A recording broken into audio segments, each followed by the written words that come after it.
em relação a esses últimos tempos que também divide muito o entendimento da Bíblia, né? Sobre o Apocalipse, essa escatologia. Escatologia. Principalmente por causa de guerra, pandemia, tudo isso voltou a... Mais uma jujuba. Porque é polêmico, né? Estamos nas dores do parto, estamos perto. Qual que é o teu entendimento? Olha, eu sou um amilenista. O que é? Uhum. Amilenista? Amilenista. Uhum. São basicamente 4 grupos em termos de teologia, de escatologia. Tá. Escatologia vem de onde essa palavra? Escatos. Escatos logos, o estudo das últimas coisas. Tá. Uma palavra combinação. Deixa eu acabar a jujubinha, que é uma delícia. Tá. O Lene, por enquanto, pode ler aí. O que o pessoal tá achando aí? Eu tô achando fantástico aí o papo. Tem uns comentários aqui já. Vamos lá. O Hélio Brum, ele falou aqui o seguinte... Quer mais um café? Quero. Eu vou tomar uma aguinha também. O Hélio Brum, ele falou que é o seguinte: sou do Rio Grande, sou do Rio e estou morando fora agora. Não encontrei nenhuma igreja aqui que consiga Fora do país, será? Que ele consiga se familiarizar, mas ele se aproximou mais ainda de Deus pelas pregações online do pastor Augusto Nicodemos. Aí só queria agradecer pro seu trabalho. Obrigado. E a Bárbara Pimentel, ela tá justamente aqui falando: o senhor pode falar um pouco do anticristo e se o arrebatamento vai ser antes ou depois, se a igreja vai sofrer com os não salvos ou se vamos subir antes. Tá bem. Tem mais alguma coisa relacionada à escatologia aí? Não, por enquanto. Bom, a gente vai entrar nesse assunto então. Até bebeu depois mais um café também para nós dois. Tá? Isso aí. Então, vamos lá. A escatologia, ela sempre foi um assunto muito polêmico, porque ela depende de você interpretar uma série de textos bíblicos que eu acho que intencionalmente são ambíguos. Eles não foram dados com clareza, intencionalmente. Tanto é que desde o início da cristandade você já encontra polêmica entre os pais da igreja a respeito. Assim. A questão fundamental... Dragão, a noiva... Tudo. A questão fundamental é a natureza do milênio, que é o texto que se encontra no final do livro de Apocalipse. Onde lá João diz que viu um anjo descer e amarrar o dragão durante a antiga serpente, que é Satanás, durante 1000 anos. E durante esse tempo os crentes reinam com Cristo. Depois dos 1000 anos, Satanás é solto. E ele convoca o restante da humanidade para lutar contra Cristo. E Cristo, então, derrota o dragão e os seus aliados no juízo final, na última batalha no Armagedon. Então, é isso que está lá no final do livro do Apocalipse. A questão é, os 1000 anos, eles são literais, considerando a natureza... Lembra aquilo que eu falei de gênero literário? O livro de Apocalipse pede para ser lido como figurado. Como é que começa o livro? João tem uma visão na ilha de Pátimos e ele vê Cristo com a espada saindo da boca, o rosto brilhante como o sol, 7 estrelas numa mão, 7 candeeiros na outra, dragões, bestas, anjos correndo pelo céu, com um livro na mão gritando. Então, o livro pede para ser interpretado. Números, é dito lá que João diz que vê Deus, Cristo e os 7 Espíritos de Deus. Então, 7 aí só pode ser perfeição, né? Que é assim que o número 7 é entendido. Então, se refere ao Espírito Santo na sua plenitude. Entendi. Muito bem. Então, a pergunta é: como é que os 1000 anos devem ser interpretados? Literalmente ou figuradamente, como um longo período.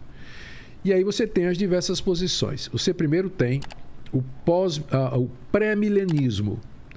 O pré-milenismo interpreta os 1000 anos como sendo literais, que Cristo vai reinar literalmente 1000 anos aqui nessa terra, o diabo será preso durante 1000 anos, depois ele será solto para reunir a humanidade contra Cristo, Cristo vai destruí-los, ou destruí-los vai vencê-los, e aí começa o novo céu e a nova terra.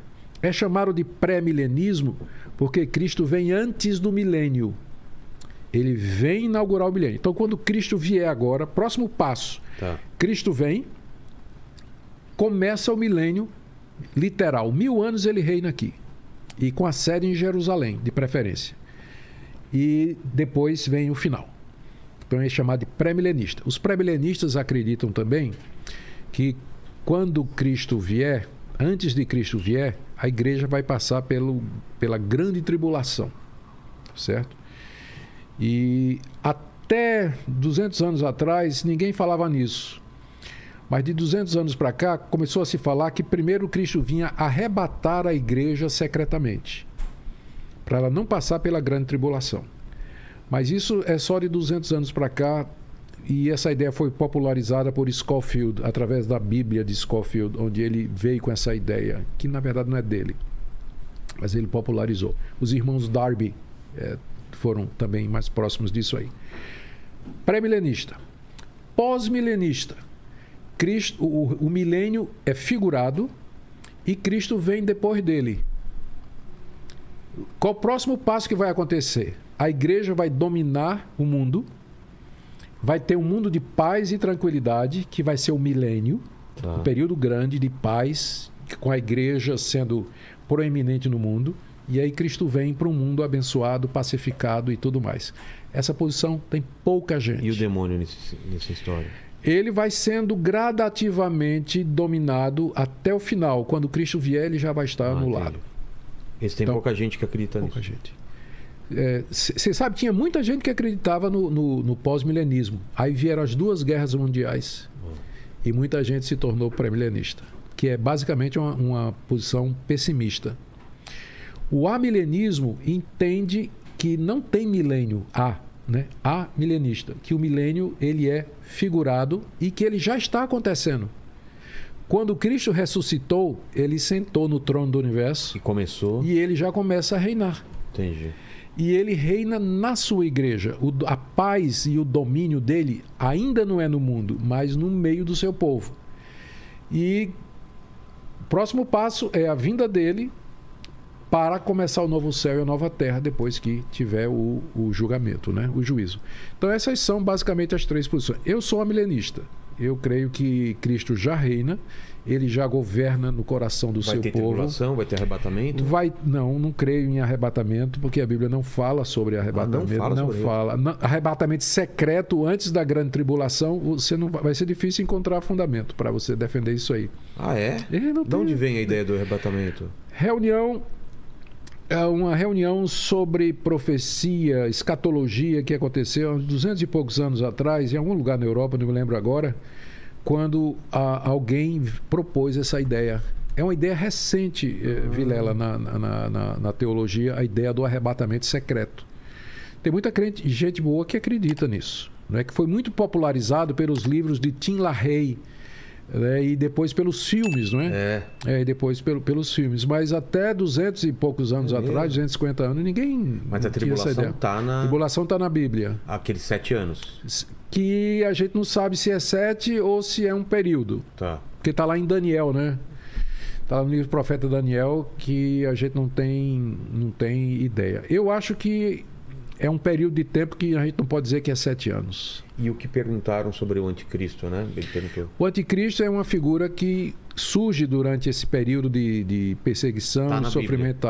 Aparece, é muito citado. Cristo falou dele.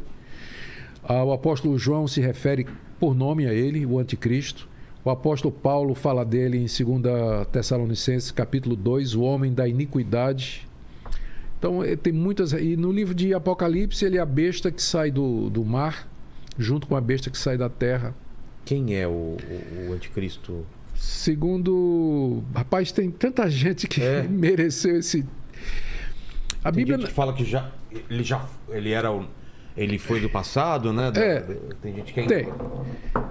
o pessoal que interpreta mais o livro de Apocalipse são chamados de preteristas, que dizem que tudo que o livro de Apocalipse escreve já aconteceu. Estão falando sobre o Império Romano. Império Romano e tudo, Eu creio que boa parte aconteceu, mas ainda resta muita coisa a se cumprir. Alguma coisa a se cumprir. O anticristo já foi? Não creio. Mas o espírito do anticristo está presente. Você crê que já foi? É do passado ou que ele vai vir? Que ele vai vir. Ah, tá. Ele vai vir. Mas o espírito do anticristo já está presente. O que quer dizer isso? O João fala disso na sua primeira carta. A palavra é interessante. A palavra anticristo, a palavra composta, anti, uma preposição grega que significa contra ou no lugar de. Então, anticristo pode significar no lugar de Cristo ou contra Cristo. Ou as duas coisas juntas. A ambiguidade, ela enriquece o sentido. As duas coisas juntas. Então, o anticristo vai ser alguém que vai querer tomar o lugar de Cristo e, ao fazer isso, vai se colocar contra ele. Contra ele. Então, tudo que pretende tomar o lugar de Cristo e, de alguma forma, negar-lhe a pessoa e a obra é interpretado como sendo uma expressão histórica do anticristo. Tanto é que os reformadores, especialmente os que escreveram a Confissão de Fé de Westminster, eles disseram que era o Papa.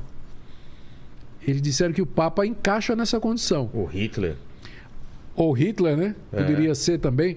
Falsos profetas, João, na sua primeira carta, ele identifica falsos profetas que estavam negando a humanidade de Cristo, os gnósticos, ele chama de anticristos. Eles são anticristos. Então, o anticristo pode não ser uma figura, e sim tudo aquilo que nega a Cristo. Alguns estudiosos estão seguindo essa linha que você fala. Alguns estudiosos sérios acham que o anticristo não é uma pessoa, mas é um sistema que se levanta contra Cristo e, ao mesmo tempo, se oferece no lugar de Cristo para resolver todos os problemas da humanidade. Ser a solução de tudo. O número da besta, o 66B... 666 na minha interpretação, 7, biblicamente falando, pelo menos assim é o que se diz, não é? 7 é o número de Deus. Perfeito, perfeito. 666 é o número do homem que nunca chega a ser Deus. O anticristo, ele toma o lugar, ele quer ser Deus, ele se assenta, diz lá Paulo, né? Se assenta querendo parecer Deus. É 6, nunca chega a ser Deus, nunca chega a 7. Então é simples. E está lá dizendo, é número de homem. Entendi. 666 é número de homem. Nunca chega a 7. E você vê algumas coisas como sinais dos tempos, do final do tempo, ou a gente não pode taxar como guerra, pandemia? Sim. Veja, quando Cristo falou... Porque no Apocalipse fala, né? Alguma coisa sobre os cavaleiros do Apocalipse. Fala. Os 4. Vamos pegar alguma coisa que é mais literal, que aí fica mais fácil para a gente explicar. No sermão escatológico de Cristo, que está lá em Marcos 13, no final de Mateus e no final de Lucas, você vê Jesus dizendo o que é que haveria de acontecer até a vinda dele. Ele fala de guerras, rumores de guerras, ele fala da perseguição dos seus discípulos, ele fala de fomes, ele fala de terremotos, fala de epidemias, de pestes, pandemias. Ele fala de que surgirão falsos profetas falando no nome dele. Então, ele descreve ele dá cerca de 9 ou 10 sinais que, na época dele, era impossível alguém prever. Quando Cristo viveu na época da Pax Romana, mas ele falou de guerras e rumores de guerra. Na época que ele viveu, que ele disse isso, ele estava sozinho, aliás, ele estava no Monte das Oliveiras, perseguido pelos judeus, traído já por Judas, vai ser negado por Pedro, e os 10 discípulos que sobraram fugiram na hora que apertou. Na hora que apertou. Então, como é que ele poderia dizer que um dia o nome dele seria tão conhecido que viriam pessoas no nome dele e que seus discípulos seriam levados diante de reis e de autoridades para defender e tudo? Então, aqueles sinais eles foram dados para mostrar que Jesus é o Filho de Deus, que ele é profeta. Ele conhece o futuro. Então, isso que ele falou a respeito dos sinais se cumpre até o dia de hoje. Desde que ele falou essas palavras, nunca parou de ter guerra, pandemia, peste, doença, perseguições, cristãos sendo perseguidos, falsos profetas. Nunca parou. Sempre teve. Épocas mais, épocas menos.